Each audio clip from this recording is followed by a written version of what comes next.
was interested in prosecuting big names at the time. And Giuliani, according to the information that I have, and I think it's solid, promised a conviction of the Marcoses to the State Department, to the Department of Justice.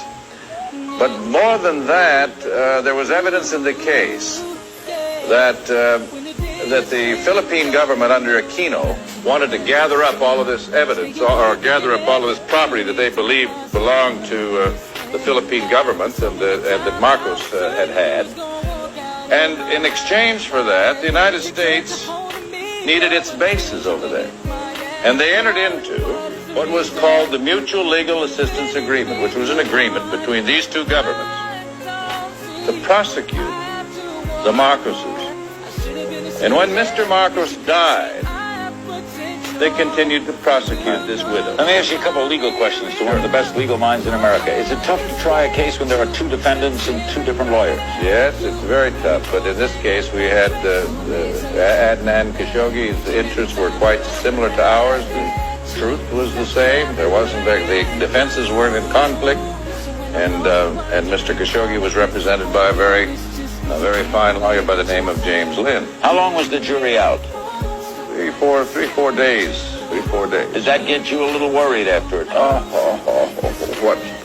What pain lawyers go through. You know, every time I wait for a jury, I say to myself, you know, Lord, just let me get through this one and I'll never take another case.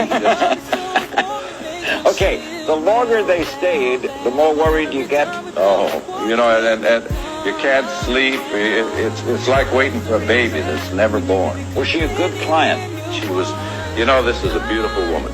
And she was the best client I ever had. Why did she need so many shoes? That was obviously a point that the thought about Imelda was greed. Well, you know, that the thing that they never really understood about Imelda was that she really wasn't a greedy woman. She was very loved, and she is loved, and she's loved by the masses of people in the Philippines. And the people here, everybody that touched her, saw her, fell in love with her. She was an absolutely marvelous, wonderful human being.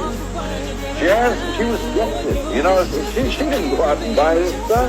People gave it to her. Her husband gave it to her. Rich people, princes, people just loved her and showered her with gifts. And with respect to her shoes, you know, my wife's got 100 pairs of shoes, I think. So what? But in her case, the Philippines manufacture shoes, and everybody that manufactured shoes had a new model pair of shoes, wanted to have her have those shoes, wanted her to wear them. And if you go back and check her closet out, you'll find that most of them